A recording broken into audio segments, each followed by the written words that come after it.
ever feel like your brain is going to explode with questions and concerns about parenting, education, and what is right for you and your child? Hi everyone, welcome to the Mindful Mummies podcast. I'm Bre. And I'm Stina. And we're sisters-in-law with backgrounds in education, and combined we have 5 very busy boys. Our hope is to create a community for parents where we can learn, laugh, and support each other. We'll be joined by special guests who inspire us and bring different perspectives to the table. Thanks for joining us.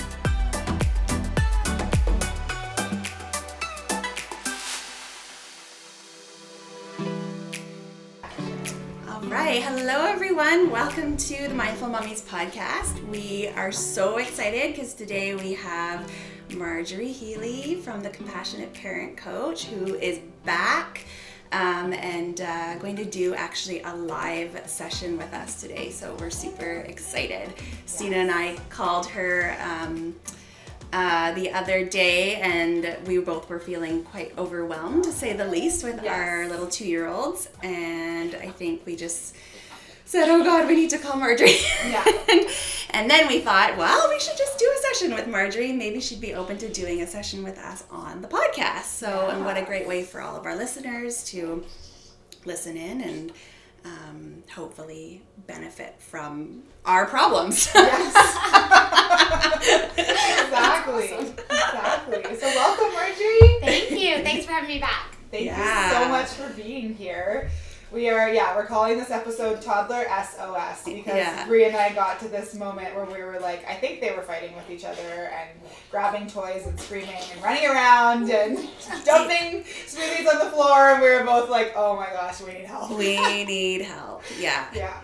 Yeah, and then throw, a 4-year-old and a 6-month-old and an 8-year-old in, and it's like total chaos in our house. Chaos. So fair enough. Yeah. Fair enough.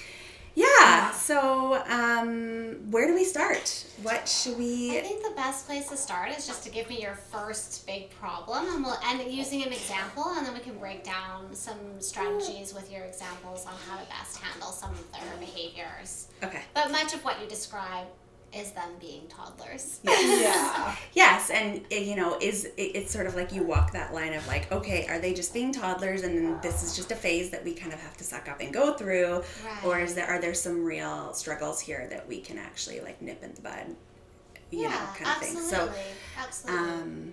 Yeah. So I mean, I think both of us can kind of relate to each other in the sense that there's just a lot of destruction going on in our house. We currently have a broken Nintendo Switch, a waterlogged iPad, a smoothie sprayed all over the ceiling. Shall I go on? That's just in my house. Yeah. We, I now don't put toilet paper rolls out because my toddler loves to take the rolls and throw them in the toilet. Dumping, all of that stuff. Right. So. Right. And I think you asked a really good question, like how much of this do we just suck up? Is it just a phase? Is it just them being toddlers? And how much can we do about it?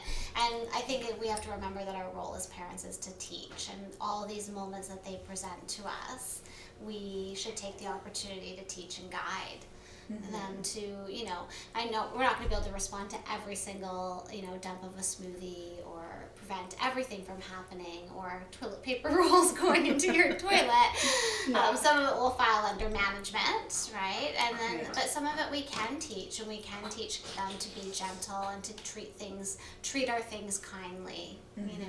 One thing I do want to talk about with the electronics that I think is really important is that we're giving our kids, not through a huge fault of our own, but we should remember this, that we're giving children things of much higher value today than we probably had as children, like a Nintendo Switch. Yeah. And one of the consequences to that we as adults have to own is that those things can and do break, and we're handing it to someone who is still learning at the age of 2 how to treat that, in accordance to its value, which is a little bit of an unfair ask.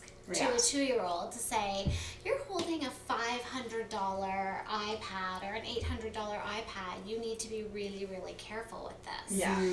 We should teach them that, but they can't really understand what $800 looks like and feels like to us. Right. Yeah. So does that make sense? Absolutely. Yes. Yeah. So maybe we can start with this. My challenge is that my 8-year-old, it's his, the Nintendo Switch and the iPad. And the 2-year-old wants his attention.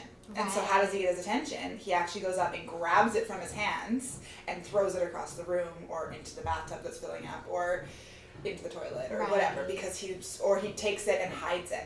He's been hiding things all over the house. He's a smart 2-year-old. Yeah. I like him. Yes, he's a bit of a trickster. What do you think's happening for him? Just a question for you. When he's, if this is, I always like to look at behaviors that are repeat behaviors, and when they're repeat behaviors, they're patterns, right? When I hear parents say, this is always happening, or it seems like every time he gets the iPad, or, every time your 8-year-old takes the iPad, my toddler responds this way. Right. What do you think's happening for him when he has the when your 8-year-old's sitting there on the iPad or the Nintendo Switch? What's going on for him if you had to take a good guess at it? For the 2-year-old? Yeah. I think he wants to play with his brother. Yeah. And that's what when my 8-year-old gets upset, I'm like, you know what? He thinks you are the coolest thing in the entire world. Yeah. And he just wants your attention. Yeah. And that's why he's doing it. But the challenge is my 8-year-old doesn't want to give him that attention in that moment. He's like, Mom, I just need my 30 minutes of screen time a day. Like, he looks forward to it, and he needs this downtime. And he deserves that, totally, right? Yeah, absolutely. Yeah. And I always like to call this front door, back door. Like, we got to come at things with, like, the front door is like, okay, here's the exhibited behavior, and how are we going to manage it and teach and guide. And then the back door is, well, what's really happening, and how do we look at that and get a strategy for, going deeper on the subject of the fact that exactly what you said, he thinks his older brother is the coolest guy on earth. Yeah. And we can't ignore that. We need to work with the 2 boys to say, what can you guys do that feels like a really good quality time, so that when you're not on your screen time, you can fill that for your little brother. Like, what's something those 2 boys, if they could play together for 15 minutes, would your older son want to do with him? Yeah. So what do you think that would be if he spent that time with him? What would that look like in both their worlds? Like in your toddler's world and your 8-year-old's world, what would be something that they could do that they would love to do together? That's a good question, because it is tricky because of the age gap. Absolutely. Like, I always say, I'm like, oh, go look at some books together, and then my 8-year-old's like, no, but I don't want to look at the books that he likes, and he's gonna wreck my books, and so they have stick bots, these little like toy things that they were playing with last night nicely for about 15 minutes. Right. Sometimes my 8-year-old will like facilitate an activity. Like last night, he brought out his slime kit, and they were making slime together, fun and messy. But my 8-year-old's like, okay, you sit there and watch me. And he's actually 2 years pretty good. He will sit and watch, but then he wants to like play with it at the end. And for sure. Yeah, but it does require a lot of adult like coaching and support to have them successfully for an extended amount of time play together. Yeah, and that's the teaching part of it, right? Yeah. I mean, I think in the parenting world, I always say we can't get something for nothing. Yeah. We can't say, well, I won't be involved, because those hours that you do spend teaching them to have that supportive play together is you growing and helping them grow their relationship. And as you support them, they'll eventually morph that into their own, and they won't need you as much. But in the beginning, you investing that time to support them to do something really beautiful together, like making slime or playing with their stick bots, or maybe one day they make muffins together, or whatever it is, and it's messy and it's hard on you, is probably really beautiful for them. That investment will really pay off into their relationship. Totally. Right? Totally. And then I think the flip side of it, if we were to come in the front door, right? He's grabbing his time. He's got this 30 minutes of coveted time. Yeah. And from your 8-year-old's perspective, I think it's really important that we value, you even said it, he deserves that time. And he deserves more than he deserves that time. He deserves to see you support that time for him. Yeah. Right. See, that's where I struggle, because then I end up getting frustrated with him because he gets really angry at his brother. Right. When his brother grabs the iPad and takes it from him. Or tackles him, if he's not paying attention to him, he'll tackle him. Yeah. And start to like try and pull him over because he wants his attention, wants to play. And then the 8-year-old gets upset and gets angry and will like yell or like shove him to the side. And then I end up getting upset with the 8-year-old, and I'm like, you're older. You should know better. You need to make good choices. You need to be patient with your brother. But yeah. It's hard. I think we all rely on, when we have, the combination of older and younger children, we tend to rely on the older one to know better and do better. But, and it's true, they have more skills at their disposal to do better, but they're still children. Yeah. And that's, we need to remember they're still little and they still need our help in navigating that relationship. Yeah. So if you had to give him the screen time, how could you lay it out so that it's best supportive to him, being not isolated, but being in a space, like a physical space where he knows he's going to get that time, or finding a way to give him that 30 minutes by working with your toddler on something totally different? How would that look for you? Like, what creative ways? Because, we always think as parents we're not creative beings, but we are. So what creative ways would you see that working out ideally to create that space? It's 30 minutes he's looking for, and then it saves you probably quite a lot of money and destructive material. Yeah. Right? Yeah. Well, usually I try and put on a show for the 2-year-old and cook dinner.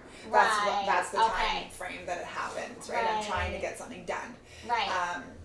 That's when the behaviors start to show up. Yeah. But that's true. He could have his 30 minutes when I'm doing something with the 2-year-old, so that it's uninterrupted time. Right. And I see what I love about devices is, like, I know those people who say, like, oh my gosh, we should never have screen time, which is a whole other podcast, but I always say I use screen time when it works for me, not when it works for them. Like, when I need it so that I can go cook dinner, so I don't want to necessarily take that away from you. Yeah. But what would it look like if he was somewhere in the house where he couldn't be accessed? Or is there a space he can be in where he can really be by himself for that 30 minutes? Well, he does have his own room. Okay. And he's the only person in the house who does. Wow, lucky him. Yeah. So, because he does need that space. Yeah. But so the 2-year-old will go and knock on the door and try and go into his room. Right. If the second he goes to his room, he wants to follow him. Right. And go in there. Yeah. But possibly, I actually haven't tried that if I were doing something one-on-one with the 2-year-old. That might help. Or if he was more involved with you in the kitchen while you were cooking dinner. It would take you longer. Yeah. But it might help. But you said something interesting too, that he really he enjoys his bedroom, to be in his room. So maybe when they're having quality time, he gets to go in there when it is their playtime. So that part gets indulged. Okay. Yeah. Right? Would you do that like after the 30 minutes after his screen when time? his 30 minutes is up? Wouldn't that be a beautiful way to teach him patience? Yeah. Like, one of the skills we try to teach kids is, what does patience look like? What does it feel like to wait? What is delayed gratification? Right? Those are big things, but you can start now teaching him. What does it look like to set a timer and hear it ding, and then in 30 minutes you get to go in there when the timer's over, and then he has to wait, and then you teach him that patience. I love that. Yeah. Right? Because I feel like with kids today, this whole instant gratification thing is such an issue. I'm really noticing it with my own kids. Yeah. And like that they can't have something right now. Like I'm working so much on that with Jake. Like it's because he's so used to just, the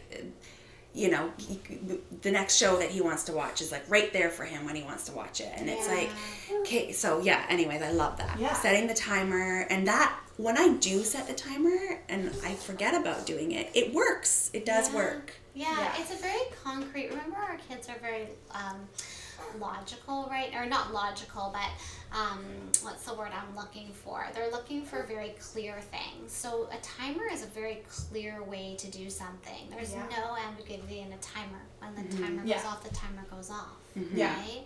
And so toddlers need their lives. And maybe even like a visual, like I think I might just order something on Amazon that's like right? Like big and visual, so they can see those numbers. Yeah. I think your phone even has that app where they can watch it backwards. Right? Yeah, I used to do that in the classroom as a teacher. I had a timer that I would put on the screen, and then they would know, how much time until the next activity or until gym or how much time to get something done or free play or whatever. Well, remember that what toddlers love the most, and all human beings love the most, is to be able to predict what's coming next. Right.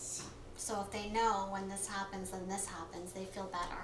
Yeah. Or I have this much time until this is over, and then I'm going here, and they know. In kindergarten classrooms, they use shape of the day. Yeah. Because then the kids know I'm doing this first, and then this second, and this, and then they can relax because there's no guesswork. Yes. Yeah. So that's really and no important. surprises. There's no surprises. Yeah. I don't know who really truly likes to be surprised as even a grown adult. There's not many people that truly love surprises. It's kind of uneasy to not know what's going to happen to you, or to be thrown into a situation you didn't know was coming. Yeah. I think if you really checked in with yourself, like a surprise party would be a lot of people's worst nightmare. Right? And when we think about how we raise our children, we often raise them like it's a surprise party all day long. Yeah. Right? I didn't tell you we're going grocery shopping, or Yes. So like, what? Wait, what? I have to leave the house? Yes. Like, I didn't know I had to leave the house. So true. But if you told them in the morning what the whole day was going to look like, they can actually relax a little bit more. Right? Yeah. So I guess to go back to the main thing of destructive behavior, part of it is our job to manage what that looks like. Like if we have something that's really special to us, or we even not special to us, like throwing toilet or destructive to your home, then it's our job to do our best to get ahead of those situations. However, we are raising boys who really like to develop gross motor before they develop fine motor. So if we're looking at boys who've got a lot of gross motor destructive behaviors, we could look for an outlet for them. Right? So when we look at the whole thing on the whole, we're going to come in at the front door with like what's, how can we deal with the actual behavior that's happening? We're coming to the back door about what do we think is really going on. And then we get a little bit of a side door where we're going, how can we indulge something that they seem to really want to work on right now? Like, what does this look like? Like, do I love to throw toilet paper and water? What does that look like? Can I get a big bucket of water? Can I take it outside? Can I give them a couple of rolls of toilet paper or toilet rolls? And we can see, what does it look like? What happens to the paper when we do this? We can't do this inside because it will ruin our toilets, but we can play with this outside, or we can throw this outside, giving them an outlet to develop those big, hard skills where they want to throw things and see what that's like. Like, what happens if we go to the beach and we throw this big rock? What does that look like? What does it feel like? What happens if we throw a little rock? Like, they get to experiment. And I always say outside is the best place for a toddler, right? Because especially a toddler boy who's developing gross motor. Not to forget to indulge those skills for them. That's part of their development. I know. So I totally agree. What I think we're both struggling with right now is these dark, rainy days, and you get home from school and do some sort of activity, and then it's like that time before dinner or the time after dinner before bedtime where things start to happen. Yeah, and fall apart. Yeah, and we don't live in the best climate for this, which is really hard, for, wouldn't sunny California be fantastic at those times of day where you can just easily go to the beach? Yeah. And I hear you. I remember one vacation years ago when my kids were little, we went up the Sunshine Coast and we had 3 weeks at our, shared family cabin, and it poured rain for the entire 3 weeks, and I had 3 boys, and I had to get really comfortable being outside in the cold, dressing as warm as I could with an umbrella, and they just got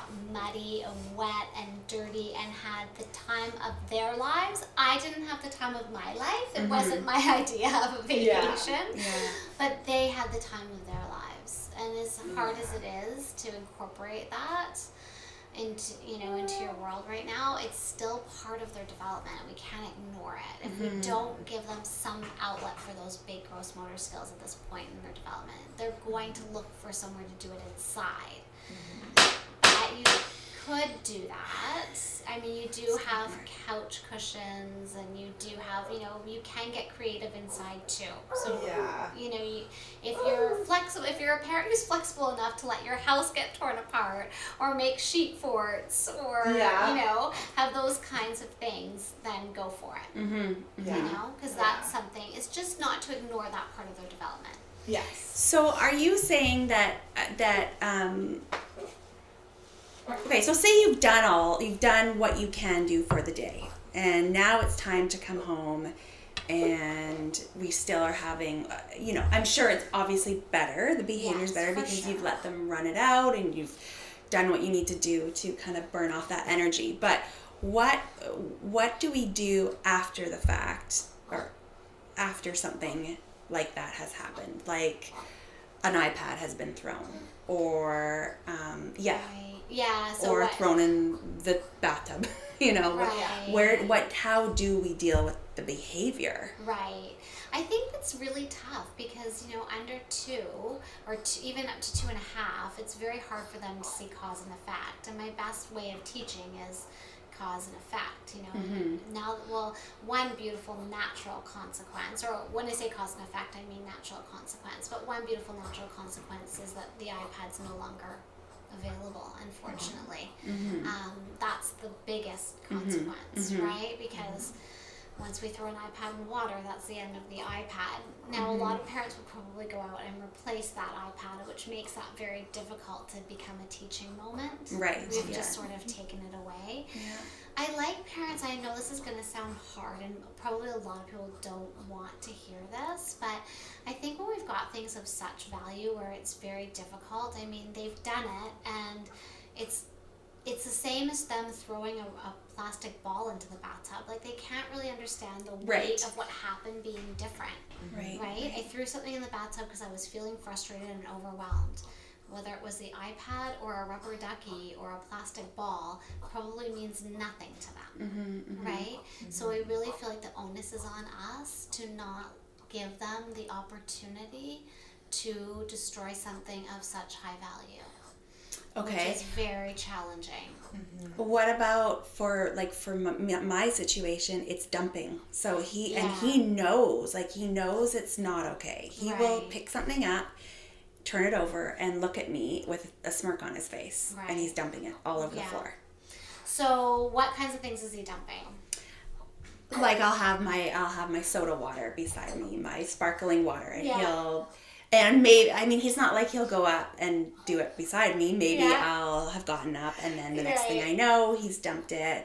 He'll dump his Cheerios. He'll take his bowl of Cheerios and just dump it on the floor. And then how do you handle that? Like, let's use the Cheerio example for a second. What's your next move as a parent?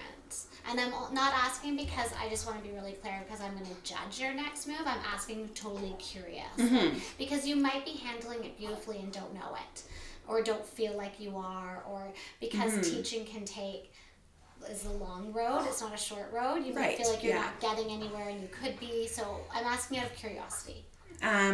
Okay, so I think what I started to do was obviously I would be very frustrated, especially after a long day and having to deal with that. And then what I started to do was, I would take him, we don't dump things, and he would go to his little space on the stairs where he goes for his timeout. And then I started to make him clean things up. So now he'll, if he dumps water, I'm like, hey, go get a cloth, you're cleaning it up. Yeah. And he's been doing that lately, and he does it. Yeah. He cleans it up. Yeah. That's sort of what I'm doing. I really love that he cleans it up. I do, because it's he's probably such a little monkey. But I think what's happening is it's really exciting to him. Right? Yeah. So one of the things that could have happened to you without you knowing it is when you're in the beginning, when you were getting frustrated, he was like, oh, I'm getting this really cool reaction from my mom. Like, she clearly doesn't like this. Yeah. So, let's go front door. We're just going to deal with the behavior, right? And in dealing with the behavior, one is not giving him the reaction and having him accountable to fixing it. Okay. Right? Like, you're almost not mad either way. It's like, okay, you did it. Yeah, no reaction. No big deal. It doesn't matter. He's done it, but then we just need him to fix it, right? Right. So that would be front door, but back door is he's really into dumping things right now. So don't leave things for him to dump. Well, okay, so that falls under management, but how can we indulge that behavior? It looks like you're really into this. Right. So give him something to dump. Yeah, he wants to dump stuff. Yeah, so even if we filled up your sink with soapy water and got him some Tupperwares and he could fill it and dump it in the sink. And he would love that. He would love that, right?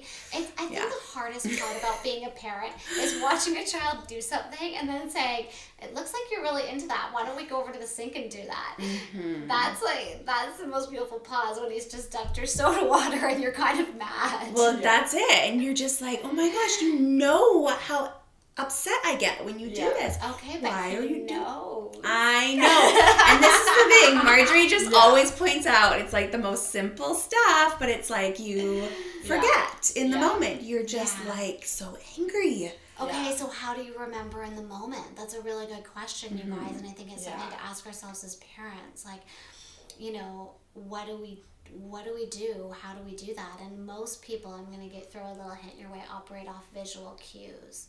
So is there something that you can give yourself that's visual that tells you, I want to respond this way?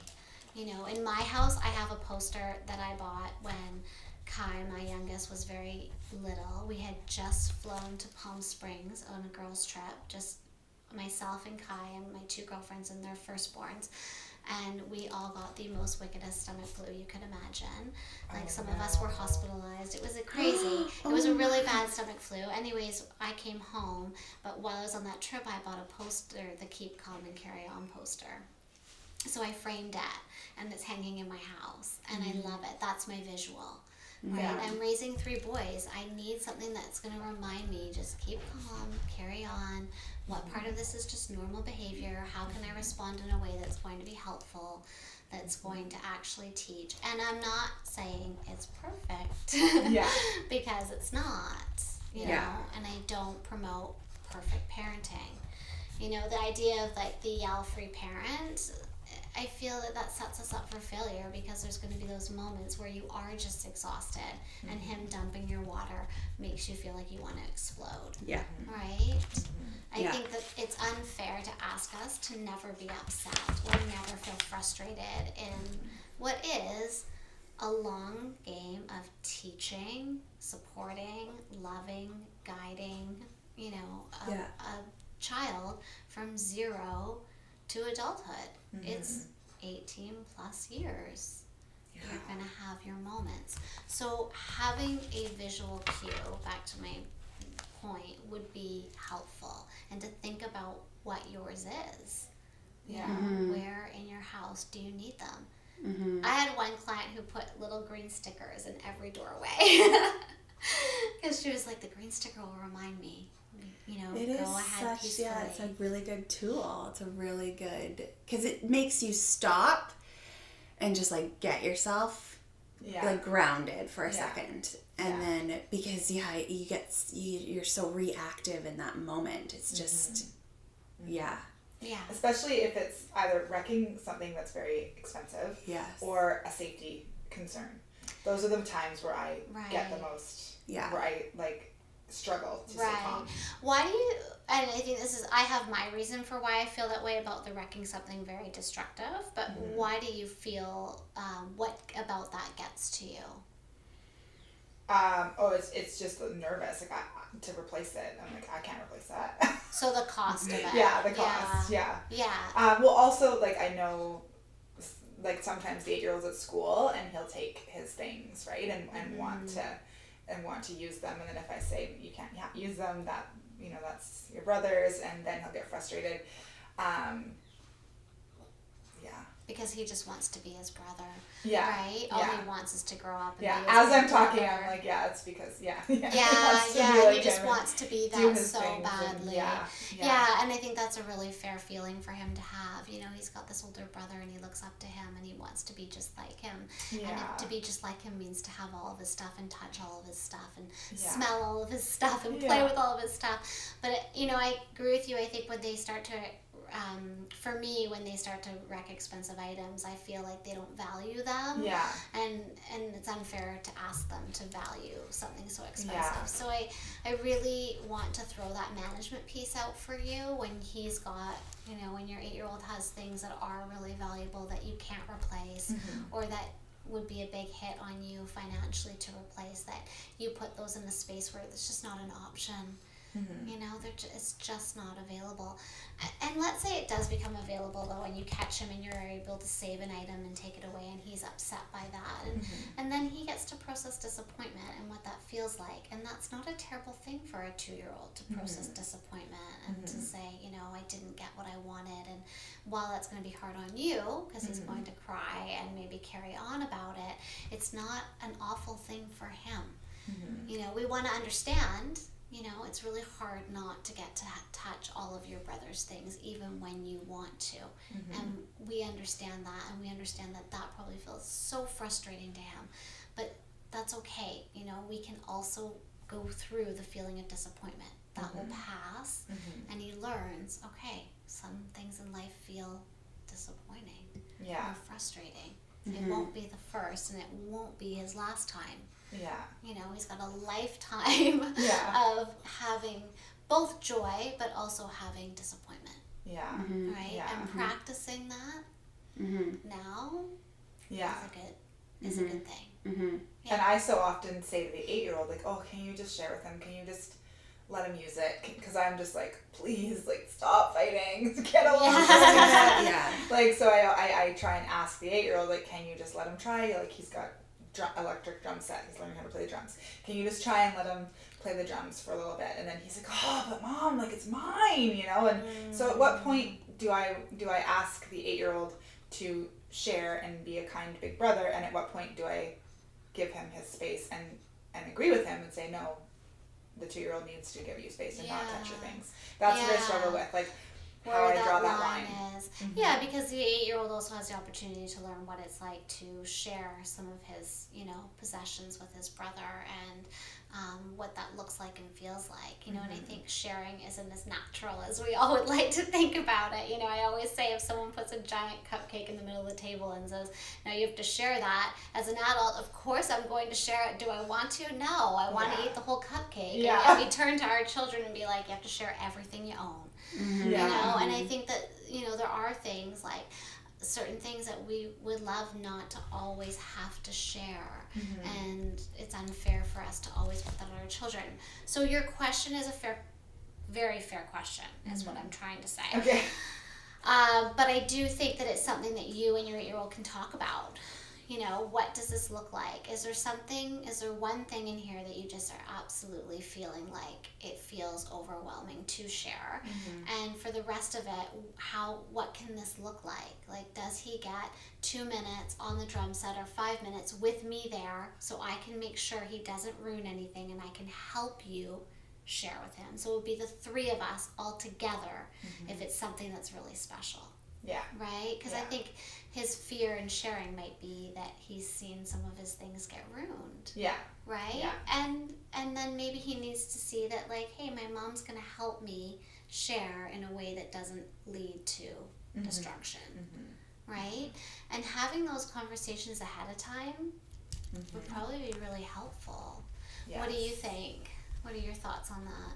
Yeah, I mean, I think it's all so true. I'm like, it means that I need to be present and I need to be there and not trying to cook dinner or clean the house or answer an email or nurse the baby. And that's the struggle, is finding those chunks of time if I'm on my own with all of the kids to be there, to devote that time. Yeah. I think that's a struggle of every mom, right? I think we talked about that a long time ago. Bre, you and I said, what happens when, you know, we're doing all the momming parts of our job that nobody sees, right? Or that we don't include, like the laundry and the dishes and the dinner and the cleaning, and then, you know, how do we make time and how do we create space? And, you know, I know this is going to be a hard thing to say, and everyone says this, the cliche, like the laundry will always be there, you know, all that stuff will always be there. We still have to feed our children, and we still have to get it through the machine. But I do really invite all moms to really lower their standards on what this looks like, because, you know, there are a lot of options to make this easier for ourselves, and we don't need to make it perfect. You know, I think years ago I filmed one of my kids sleeping at the end of a long day, and I remember saying, and I don't think he had a vegetable today. And look at him, he looks beautiful. You know, like it doesn't have to be perfect. You know, a lot of dinners when my kids were little were veggie trays and frozen chicken strips from M&M meats. Like it's not, or it was grilled cheese, you know, and fresh cut cucumber on the side, or it was just something really easy. And I really invite you guys to make your work part of your jobs as easy as possible, so that you can be available, because the time you invest now will pay off so much later. It will come back to you, because your children will be content, they'll be more at peace, they'll be easier little humans to be around. You'll be teaching them skills that they'll have forever. And, you know, I feel like if I could share one thing from having older boys, it was a flip of a switch where I felt like I was in the kitchen cooking with 3 people pulling on my pant leg, to being in the kitchen completely by myself. You know, it seemed like it happened overnight. I know. It changes. I know. And I never want anyone to look back at that time and say, I didn't sit on the floor with my children, or I didn't spend the time teaching them, you know, that they can, how to share, or how to be kind, or how to take turns, or what does that look like? What do you do when you both want a toy at the same time? Right? How do we solve that? Can I sit down on the floor with you and help you solve that? So why don't you have it for 2 minutes, your lovely timer, and what are you going to do while you wait for those 2 minutes? And then you help the child do something else while he waits, because let's face it, waiting and doing nothing feels a little bit torturous. And I think that might have been you who taught me that, because often I'll say, okay, Makai's going to have it for 10 seconds, and Wesley's now going, and then Wesley will have it, and I'll just slowly count to 10, and they are, sometimes before I even get to 5, they're like, okay, I'm done. Like it's amazing. It's amazing how it works. And you know, you do that enough, if you do those kinds of skills and strategies enough with your children and help them know what it's like to take turns and support them through it, one day you're going to be standing in the kitchen and you're going to hear them say, I'm just going to take 10 seconds with this, and when I'm done I will hand it to you, because they will have learned that skill from you. You know, the idea of them just working it out on their own, I think, is a little bit unfair. They'll probably beat each other up while figuring it out. That is a strategy some people use, but they will hit each other and pull at each other, and you know, they will fight. Well, that's a really good point to make. Like, being in a house full of boys, there are times where we just go, you know what, you guys figure it out. Because they are like it's like the 5th tackle that we've broken up. Or we've counted down from 10 100 times in the last 5 minutes. And and we're like, okay, one of you is going to get hit, I guess, or one of you is going to get hit. Because you're done. And they will, and they'll figure it out.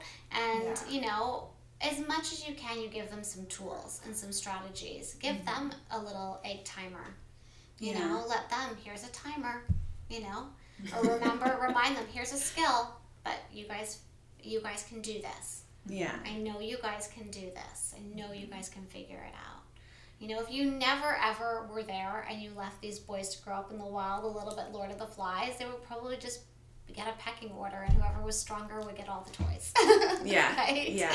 But you don't want to do that to your children, so you want to give them some strategies. Right? You want to help them learn what it's like to do this. But that is the sharing and the timing is a beautiful strategy, and giving the other child something to do while they wait is a beautiful strategy. Because just standing there staring at your friend with a toy waiting for your turn feels, or if they grab, we can stop them and say, okay, I see you really want that toy. How can you ask? What are ways to ask? When you're finished with that toy, could I play with it? And then letting the other child know, well, how much longer do you think you want with it? Helping them out, like how about a couple of minutes, and setting a timer and saying, when you're done, when that timer's up, could you bring your toy over to your friend? Because then that child knows what it's like to give it to the other child who's waiting. And they'll want the same in return. Yeah. Yeah. And then here's the magic question. If you are really involved and you can put the time in, how does it feel when your friend shares with you, or when your brother shares with you? What feeling do you get? Because you want your children to start. You want them to start associating with. See, I ask the opposite often. I'll be like, how does it make you feel when someone takes something from you? Oh. Yeah, I do that too sometimes. I'm like, the negative. Yeah. Maybe I should do the positive, not the negative. Yeah. I mean, both. Like, I think it's important to teach empathy and to also think about how it makes you feel, especially with older kids. Like, I feel like the 2-year-old is a little bit harder to have that, to teach that concept. But with the 8-year-old and the 4-year-old too, we're able to say, like, well, when Wesley takes that from you, how does it make you feel? Right. Right? Like, think about that. So don't do it to them. You don't want, Yes. Yeah, we want to. Right? And then once they go through the sharing, now what's your feeling? What feeling do you have when we do it this way? And they'll start to remember that. Feelings and memory are they're associated together. Yeah. And it's important to remember that feeling. Yeah. Do I think that if we remember what it feels like as adults, like let's say you're going to exercise, and you remember what it feels like after you exercise, it feels great. You're more inclined to exercise if you can hold on to that feeling. And that's what we're asking them to do. Hold on to those good feelings, and then you'll remember what it's like, and you'll remember how to treat other people, and there's your empathy. Right? It feels good to treat other people well. Yeah. Right? It feels good to be kind. Yeah. But this is an investment of teaching you guys. Sometimes people would say to me, your kids get along so great. And it's like, well, that was hours on the floor. Hours on the floor with my kids so that I could teach them those skills. Letting go of the list of 100 million things that is in your brain. I think for me, sometimes I find it so boring. Yes. If I'm going to be honest, like I'm being totally honest here, sorry if you judge me, but I find it freaking boring. I'm like, okay, let's put the train tracks together. Like, okay, let's build Lego. And like, I think also because I'm a girl and I have boys, and I'm a very girly girl, like when I grew up, it was dolls and dresses and princesses and everything, and I just don't relate to it. Like, I just can't relate Smashing to like monster trucks into each other. like driving cars around the house, and like I'm just like, oh, I'm so bored with this. It doesn't come naturally. No. It does not come natural. Now, if I could sit there and braid hair and put little Bretts in my hair and all of that, I would be all yours for an hour. I think it's really fair that you said that. I really love that you brought that up, and I am not judging at all. I think that it can be really mind-numbing raising like boys inside a house in a rainy environment can be mind-numbing. And I think that it's fair to say that. I don't necessarily want to invite you to be there for every minute of every day sitting on the floor, in that situation. I think it's more when they need your help to solve their problems. I'm a big believer in setting up play and walking away, because while we're in charge of their lives in terms of, making sure they're well fed and making sure they've got clothes and making sure they have a warm place to sleep and making sure they're well loved and read to and all those beautiful aspects, helping them bathe and do their teeth and all those parts of their beings that we are there for, they are in charge of their play. Right? That's where they learn the most. Children actually learn the most when they play by themselves. So I really encourage carving out time for children to play by themselves. For some children, they play very naturally on their own. They're very good little independent players. For others, that skill they need help building that skill. I have a real issue with that with Wesley. Like he's never been a toy kid. His brother toys all day, cars, trucks, Lego, you name it. He wants to play it. Wesley wants to be with me, in the kitchen. And so I'll put him up on the counter and we'll cook together and stuff. But he's not an independent play kid. Yeah. And maybe that's his age, I don't know. But then I look at Stina's little one, 2-year-old, and he's very independent play. Like he's... Yeah, if I put the toys out, he will play on his own. He will play, yeah. If his older brother's not home. If the older brother's home, that is the focus of attention. Right. If the older brother's not home, he will sit and play quietly by himself for like 20 to 30 minutes. Wow. Which is amazing. Like, I never get that. Paw Patrol guys with cars, and he'll talk to himself and create little storylines like Jake does, like Euphoria does. Yeah.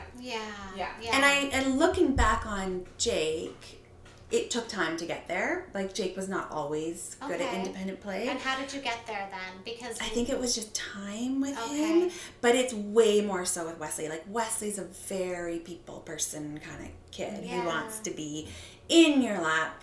If he could be, I always joke and say, if he could be back in my body, he probably would. Because he can't get closer to me. And he's the same with his auntie, and he's the same with his 2 grandmas. He's got a thing for girls. Yeah. And he just wants to be on you at all times, which I'm trying to just embrace and love. But at times I'm like, please, I just need my space. Yeah. You know? Yeah, you need some physical breathing space. I totally understand that. And I think it just highlights how different some children are from my others. Gosh, yeah. You know, sometimes I'm in the classroom observing a classroom of, you know, kids anywhere from age 2 to 5 and watch them and all how they interact, and you can see who is social and who really enjoys that social and who is really happy just to be on their own in the corner with some, you know, activity alone. And some of them will even come up to me while I'm observing, sitting totally in the corner, not interacting at all, and they'll come crawl in my lap, they'll like play with my hair, and you know that they just really love that.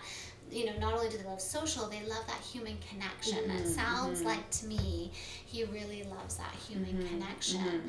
So it also sounds like you need to help him build the skill. Like, it sounds like he's getting a lot of good human connection, which is, you know, the back door. Yeah. Right? And then the front door is, well, how do we help him? So one of the questions I have for you is, when he does play, you know, in those odd, rare moments, he is doing something by himself, what is he doing? Gosh, there's not much. He's playing with water. Okay. He loves to go into the bathroom and fill cups. Okay, so that's cue number 1, right? What we want to know what he loves. Is there anything else? Running, physical. Yeah, he loves physical. Like, he is the kind, like, I actually sent him in to a birthday party the other weekend instead of my oldest, because my oldest was too nervous to go in, and he wanted to go in. So he likes to play with other kids. He loves that. Okay, so one of your reprieves is like a drop-in group, or like that's where you're going to get a little bit of your free space, right? Yes. When you recreate social somewhere else, it doesn't mean you. Yeah. Right? So that's good to know. He loves to eat. His favorite thing in the whole entire world is to eat. I totally relate. Me too. Me too. Love food, I get it. He's my spirit animal. Yeah. Okay. He loves to eat, so Okay. That's also something that I'm like, okay, like, do I need to be worried about that? Because there's constant, like, it's constant. It's almost like it's like an addiction a bit. Right. So he doesn't have a weight problem or anything, but he's very, like, he wants food constantly. So he likes oral, maybe of some sort. It could be satiating an oral need. Maybe. And sometimes he doesn't even eat it. He just wants it. He just wants to have it. So it's not necessarily. Yeah. It sounds like he likes to cook, maybe, too. I know, and create like, food. Hands-on, like, creative, maybe. Yeah. So maybe there's something he can be doing in the kitchen that's his. I mean, I know it's really hard, but when we teach them, you know, like peeling carrots, like, little kids are great at using a vegetable peeler. It's fairly safe. That's a good idea. But there's something about his, it might not be, just as you said, he doesn't necessarily want to eat it. So it's not about a hunger thing for him, but he is interested in food to some level. And he'll say, I'm so hungry. I'm just so hungry. And it's like, he's just had, like, a huge meal. Like, it's like I'm starving you. Like, just, and then Yeah, anyways. He can't possibly be. Yeah. But he likes food. There's something about food. Loves food. It's also, I'm curious if he's just, when you talked about water, that just cues me into tactile. It sounds like he's a real tactile kid. I think he is, right? yeah. Okay, so that's something really important to remember. So when I think about children, a lot of people will say to me, well, TV is downtime, but we'd have to save that for a whole other podcast. It actually can ramp them up, not settle them down. I always feel like when my kids watch TV, there was a little bit of a trade-off once that TV went off. They were quite hyper. Yeah. And there's some scientific reasons why that happens, but I'll digress on that. But what does calm children down is that tactile, like playing with slime, playing with Play-Doh. I always say like squishing up little piece of tissue paper and gluing it to a page. Kids like stuff like that. Sponges and water, right? It's very tactile. Those are very calming activities. I'm gonna go and order all of this stuff on Amazon. Sponges, slime. In your house. I know. Some of it in your house, but putting Play-Doh. Cheerios, putting Cheerios on yarn, Yeah. on strings of yarn, making a Cheerio necklace, right? He would probably quite like that. Or even if you're letting them have a treat, putting it on that string licorice, and then they get to eat the Cheerios and the licorice after, right? So then it's playing, and it sounds like he might do well. So like cool that. is to have like a boredom chart that's like on the fridge with things like in each box is like, okay, Cheerios, slime, and then they like go and they can pick.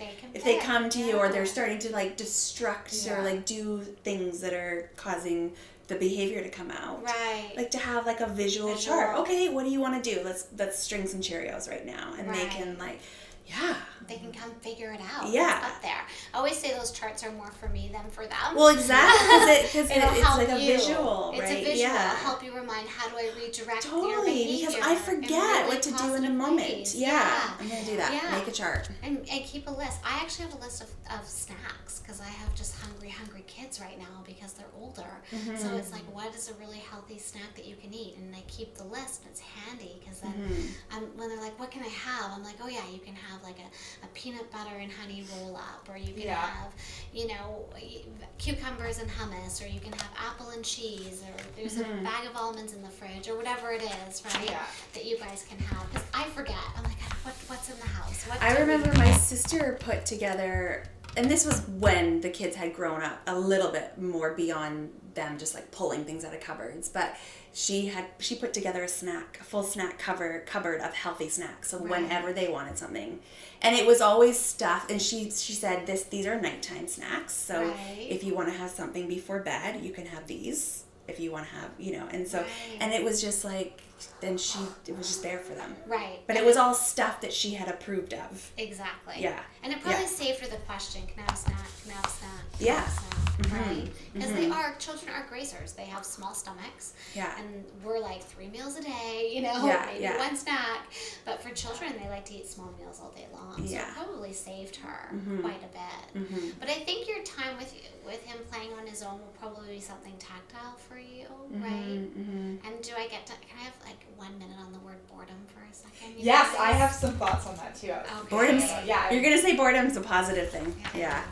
Yes. I always tell my 8-year-old, I haven't really had to with the 2-year-old, but whenever he says I'm bored, I'm like, we don't use that word in the house. Yeah. And I said, you know what, it is something that you need to learn to do. Being bored is a very positive skill. It is. And it's something that you need to learn to do. Because when, I always tell them the example, like when I was younger and we'd go on road trips, I didn't have an iPad in front of me. No. I didn't have a TV screen in front of me. Oh my gosh, I had to stare out the window and look, and I would make up stories in my head of what was happening outside in the window and in the trees and that I was seeing, or in the forest, or in other cars. If it was cars, I'd make up stories about their families, and I would memorize license plate and look for certain numbers and see how many numbers, like all these different things you would just make up in your head because you had nothing else to do. It was the same with me. I would go on 8-hour boat trips. Like our family were boaters.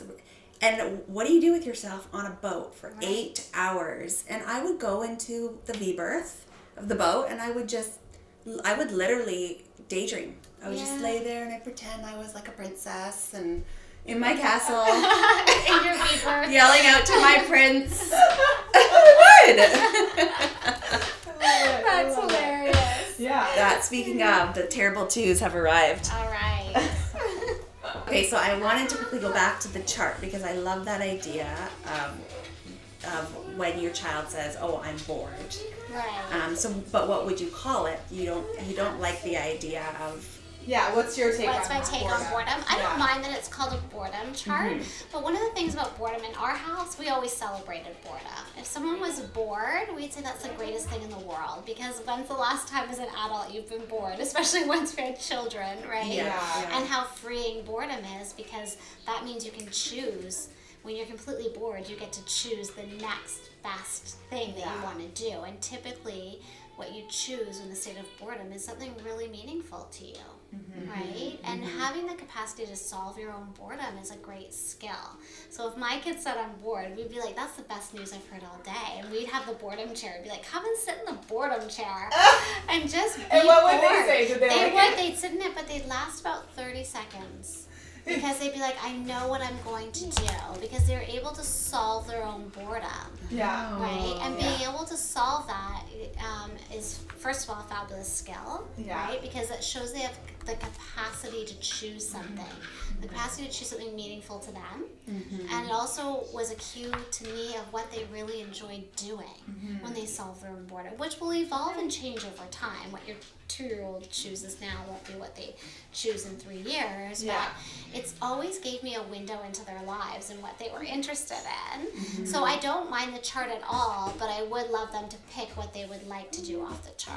And whatever's on the chart, you might need to be open to them choosing, because maybe you're like, I don't know if I want them to get slime out 5 minutes before I'm going to put dinner on the table. Yeah. Do you know what I mean? Yeah. But them solving their own boredom is a fabulous thing. I think boredom should be celebrated. Yeah. It's, psychologists call it the futile void, where anything is possible. In the moment of boredom, right? Your next move is a huge field of possibility, and them tapping into that is a beautiful thing. Well, think about like meditation and as adults, right? Like you're trying to clear your mind. All you're trying to do is be bored. is to completely clear your mind, and that is like the biggest challenge. That is like in my yogi world, like that is the ultimate goal, is to be able to completely clear your mind of thoughts. Absolutely. Because that's when you have your realizations, and that's when things become clear. You have the space. You have to create space. Space to quiet your mind, or just to be a witness to your thoughts and not to give them any attention, right? So we want our children to learn that from a young age. Yes. And we're not responsible for solving their boredom. Remember, they're in charge of their play. They're in charge of so little. When you think about what a 2-year-old's in charge of, right? They're not in charge of a lot of their lives because they're 2. Yes. But they do get to be in charge of their play, and they do get to be in charge of their own boredom. So don't be afraid of boredom. I think a lot. If a child comes to you and says, I'm bored, and you say, well, how about this, or how about that, or how about that? They often say no. They won't answer. But if you say, oh, you're bored? That's fantastic. That's great news. I've got the perfect chair for you to sit in. I've got the boredom chair. And they come up with an idea really quickly. And it's really fun to see. Yeah. It is. Yeah. Cool. All right. Great idea. Chart and boredom chair. We'll let everybody know how that Yeah, love it. I would really like feedback on it from you guys, Yeah. because I really only have my 3 that have been my science experiments. So Absolutely. I want to know how it goes for everyone else. Yeah, for sure we will. Well, I love how you always make me think about myself and It's so true. and reflect on my parenting and my involvement in my children, that it's not just like this runaway train out of control, that I have the ability to make changes within myself that will directly affect my children. So I really appreciate that you always remind me of that. I love that, and that it's not about changing the child. No. Right? It really It's is. not about changing the child. It's about what can you do within too. Yeah, it's about ourselves and how we can lead them in the light in which we want to lead our children and be with our children. And I think it's really important to know that while we can sit around the table and talk about it in a beautiful, calm light, that this is hard, right? This is a lot of work, and it's draining. And one thing I say at the end of a lot of my emails to clients is take the best care of you, because you're the one who's doing all of this work, and it's not easy, and it can sound beautiful and easy and simple to make those changes and to lead them beautifully and to always be calm and to always remember and not react, but it's not. It's a lot of work, and if we don't take care of ourselves, it's going to be much harder for us to do that job. So put the oxygen mask on yourself first. Yeah. Right? Yeah. Definitely. Yes, Yeah. a lot, all day long. Yeah. Yes. All day long. Yeah. All day long. Yes. Oh, well, thank you so much, Margery, You're welcome. again. Thanks for being having here. me. I love doing this with you guys. Aw, thank We're trying to get Margery to do her own podcast. Yes. You would be a huge success. Yeah. Thank you. Okay, thank you so much. We'll talk to you again soon. For sure.